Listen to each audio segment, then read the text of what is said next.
Well, the growing season is in full swing, and that means from time to time we get to take the show on the road.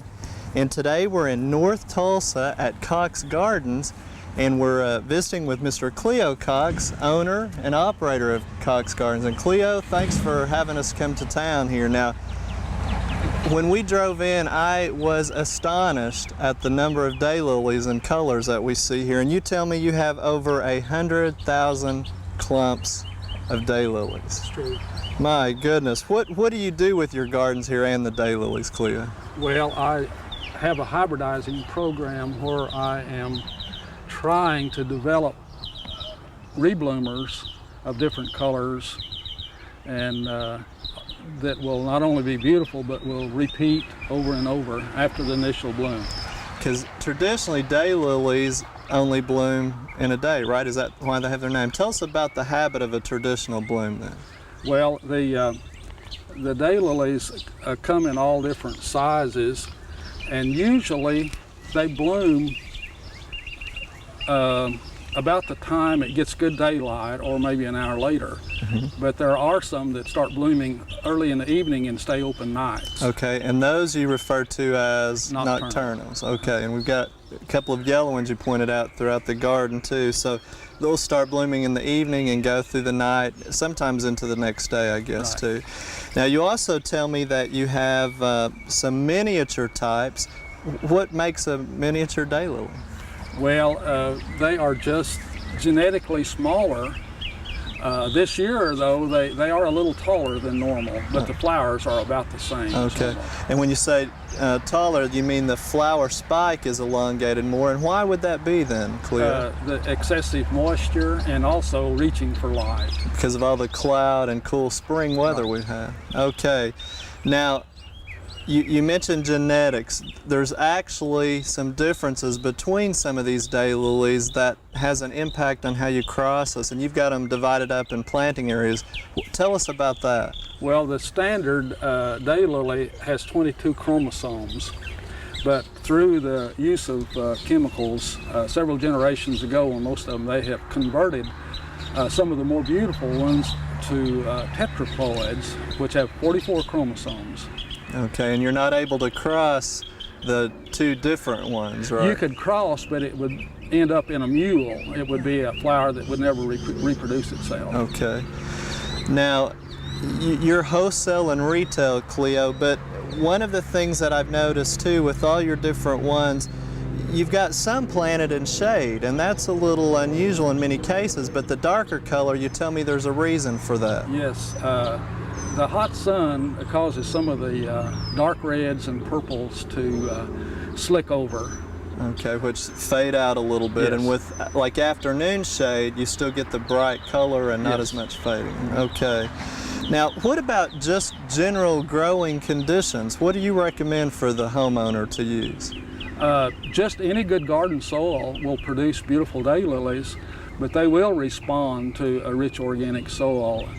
And of course, from now on the rest of the summer, the key thing will be water. Right. Now, we also talked about the fact that they can be sold as a xeriscape plant that doesn't require a lot of water, and you helped me understand that better too. Why was that?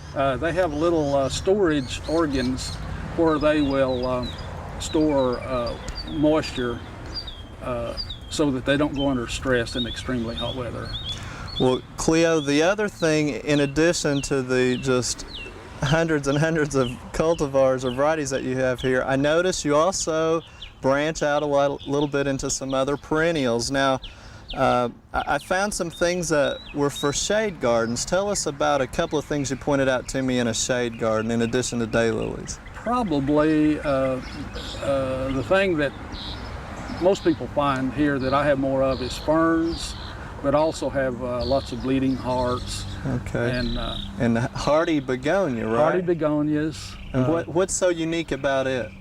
Well, it will stand through the winter without having to be taken inside, and it also drops seed, which becomes seedlings. Okay, and then it has a traditional begonia flower, yes. too, so very interesting beautiful. For the shade.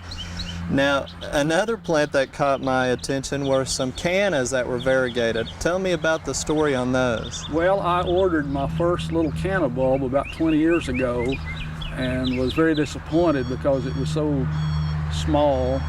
But since then I've increased it into tens of thousands over a 20-year period.